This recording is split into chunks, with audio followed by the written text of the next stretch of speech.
Hello everyone, আসসালামু আলাইকুম। আপনারা সবাই কেমন আছেন? তো আজকে আমাদের বগুড়াতে অনেক শীত পড়েছে। একদম বিছানা থেকে উঠতে ইচ্ছে করছে না। তারপরে এখন রান্না করতেই হবে, খেতে হবে, একটু হলেও তো খেতে হবে, যার জন্য রান্না করতেই হবে। তো যাই হোক, রান্নাটা শুরু করে দিলাম। আর আমি আজকে রান্না করছি বড় কাতলা মাছ ভেজে ভুনা করছি। এই যে আমার মশলা কষানোটা হয়ে গেছে, তো আমি এখন এই যে কাতলা মাছ ভাজাগুলো ছেড়ে দিব, আর ছেড়ে দিয়ে আমি দিয়ে দিব টমেটো আর ধনিয়া পাতা। এই বড় মাছগুলা ধনিয়া পাতা টমেটো ছাড়া একদমই স্বাদ লাগে না।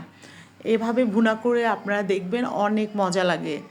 তো আমি এইভাবেই ভুনা করি, বিশেষ করে আমি সব রকমের মাছ দিয়ে এইভাবে ভুনা করি।